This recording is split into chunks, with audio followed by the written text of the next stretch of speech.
Oi, vamos agora a nova gravação das interações fracas. Vai ser dividido em duas partes. Então, esse vídeo, vamos falar um pouco mais só sobre o formalismo das interações fracas.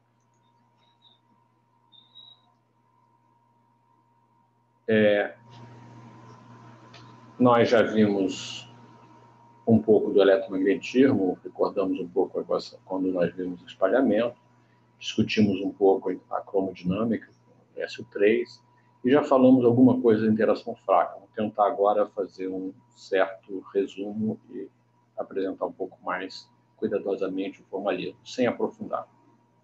Para isso, vamos estudar a aniquilação E mais E menos, ou seja, um elétron pósito se aniquilando e dando origem a dois férmions.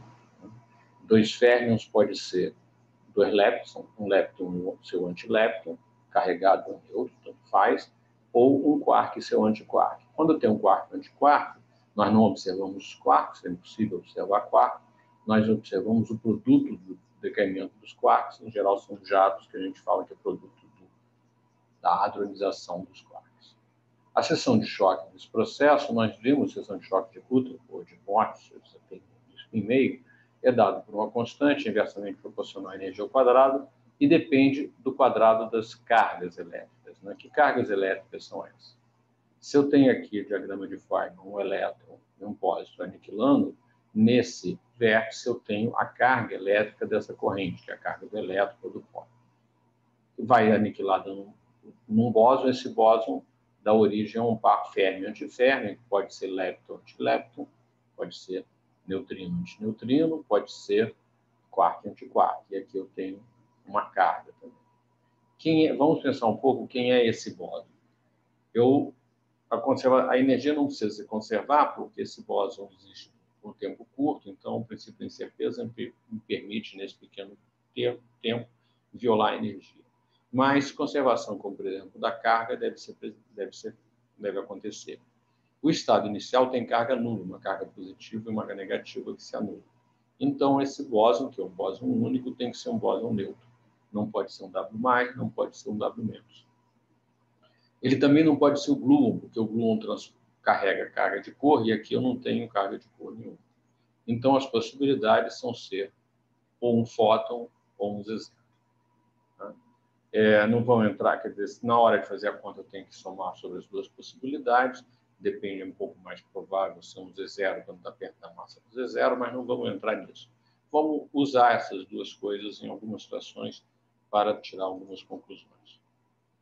Primeiro, se eu penso que é um fóton, que é o que vai acontecer, principalmente se eu tenho baixa energia, estou bem longe da massa do Z0, o fóton ele não tem a polarização transversal, ele só tem polarização longitudinal. Então, o estado com zero de spin não existe.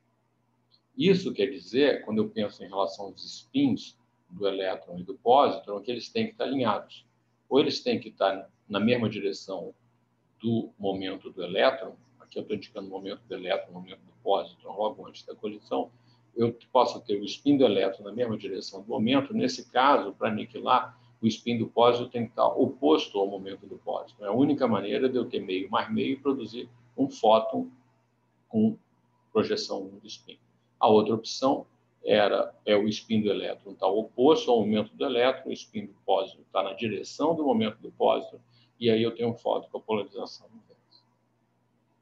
O que a gente sabe da experiência é que esse primeiro caso nunca foi observado. Não tem notícia de observação ou registro de aniquilação de elétron-pósitron com essa helicidade. Então, o que nós sabemos é que na aniquilação do tipo que nós estamos querendo estudar, a partícula tem que ser levógena, ou seja, tem uma quiralidade esquerda, e a antipartícula destrói. Isso é uma informação que a natureza nos dá. O que nós sabemos do decaimento fraco? O decaimento fraco, basicamente, é quando um quark D transforma num quark U, emitindo um W-. Esse W- pode dar origem a um elétron e um antineutrino. Está representado aqui, eu tenho um quark D dentro de um nêutron, né, seguido de mais dois outros quarks, um up e down. Esse quark D se transforma num quark U, quer dizer que esse meu nêutron se transforma num próton. Isso dá origem à emissão de um W menos, que dá um elétron e um neutrino. Esse elétron chamava decaimento beta, é o que foi registrado há muito tempo atrás. Daí que surgiu a proposta de existência do neutrino, não que ele tenha sido observado, ele demorou muito a ser observado, mas para conservar energia nesse processo do decaimento beta. Esse é um processo de curto alcance, e a ideia do processo de curto alcance, que foi proposta pelo Yukawa, ele propôs em relação à interação forte, que hoje em dia nós sabemos que, do ponto de vista fundamental, isso não é verdade, os gluons têm um alcance pequeno simplesmente porque eu só posso ter singleto de cor, mas a ideia dele é que se eu tiver um mediador massivo, esse mediador, ao ser produzido aqui, ele viola a energia, a conservação de energia pela simples massa dele, e essa violação de massa de energia tem que ser de um tempo curto. Nesse tempo curto, essa partícula não pode andar muito, ela vai decair, e isso é a razão do alcance finito. Então, isso é verdade no decaimento fraco, apesar de o Yukawa ter proposto um decaimento forte. Ele ganhou o prêmio Nobel por causa disso, isso deu origem à descoberta do pion, mas a ideia para o W é a mesma. O W é um bóson massivo e esses processos são todos de curto alcance. Nós vimos que a interação fraca está relacionada ao spin fraco, que é o grupo SU2. Mas agora eu vou usar esse índice L. Eu uso o índice L para indicar o esquerdo, porque nós vimos que só as partículas de helicidade esquerda são afetadas pelo decaimento fraco. Só elas podem ser aniquiladas através de um dado no Z0. O operador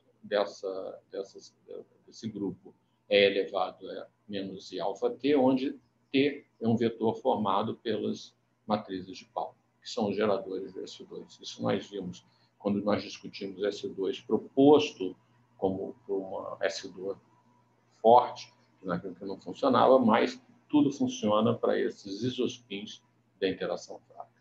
Então, a função de onda de uma partícula de helicidade esquerda pode ser representada pelo estado positivo e negativo, não é positivo de carga e negativo de carga, é up e down, que nem no spin. No lepton, que é esse estado para lepton? Aqui seria o neutrino e aqui embaixo o lepton carregado. E quem é o quark? Aqui são os quarks tipo up, aqueles que têm carga mais 2/3, e aqui os quarks tipo down, aqueles que têm carga menos 1/3. E as funções de onda direita? As funções de onda direita não formam dubletos. Não formam dubletos porque elas não sentem interação fraca. Então, eu tenho a up, uma mais direita e uma menos direita. No caso dos leptons, nós só temos o lepton menos, porque o neutrino direito nunca foi observado. E nos quarks, eu tenho o quark direito up e o quark direito down, mas isso aqui são singletos, não são apresentados como dubletos. Quem é o gerador da interação fraca vai ser o W, tem spin 1, W mais, W0, W menos. Ele tem o W0, mas ele só atua sobre os estados esquerdos. Lembrando que a analogia com o spin, isso aqui eu escrevi errado, né? Spin é isospin, desculpa. No caso do spin, apesar dele também ter spin 1, mas essa representação aqui é de isospin, o fóton também tem spin 1 e no caso do fóton não tem a polarização transversal. O famoso experimento da Madame Wu mostrou que é uma violação de paridade ou decaimento. Isso quer dizer que quando o muon decai, ele produz um elétron. Esse elétron não pode ser produzido em qualquer direção. Ele é produzido preferencialmente na mesma direção que o muon. Não, o produto escalado no momento dele é diferente de zero. Isso denota a violação de paridade. A forma da interação, nós já vimos também que o quadro potencial do eletromagnetismo pode ser escrito dessa maneira. Isso aqui, com esse gama zero, denota um vetor. Logo, isso aqui conserva a paridade. Essa forma matemática não é adequada à interação fraca. Vamos agora lembrar um pouco dessas matrizes. O gama zero é essa matriz aqui. Eu tenho gama 1, gama 2, gama 3, as matrizes gama. E eu posso definir uma matriz gama 5, que é I, gama 0 vezes gama 1 vezes gama 2 vezes gama 3, que é essa matriz aqui. Ela é interessante que ela é o quadrado da identidade. Essa notação gama 5 é um pouco antiga, mas ela foi mantida. na época que ela foi criada, não se usava gama 0, mas I gama 4, alguma coisa, uma notação mais antiga. O gama 5 se mantém. O que existe de interessante desse gama 5? É que se eu tenho uma função de onda qualquer e quero ter a função com a paridade esquerda, eu multiplico por 1 menos gama 5. Se eu quero a paridade direita, eu multiplico por 1 mais gama 5. Então, isso é fácil de ver, que o gama 5 aplicado em gama L é menos gama L. É só aplicar aqui que você vai ver, e gama 5 aplicado em gama R é mais gama L.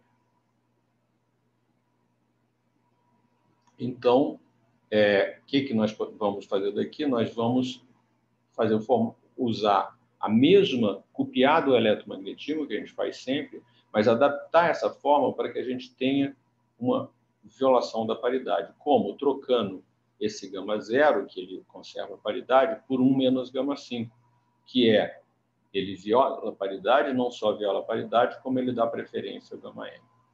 Existe uma história, né, que quando começou a se trabalhar sobre qual seria a formalismo da interação fraca a partir dessa propriedade de violar a paridade, a grande discussão será 1 mais gama 5 ou 1 menos gama 5. Um vetor menos um axial, um vetor mais um axial. E a teoria de Weinberg, Glashow-Weinberg e Salan propôs 1 menos gama 5. Existe um rumor de que um grande físico brasileiro, Jaime Tillman, teria proposto 1 mais gama 5. Infelizmente, não foi isso. Ok? Então, isso aqui é o que eu queria falar, essencialmente, sobre a violação ao formalismo da interação fraca, e esse primeiro vídeo vai ficar restrito a isso. Faremos um segundo sobre a descoberta e a unificação. Até o próximo vídeo.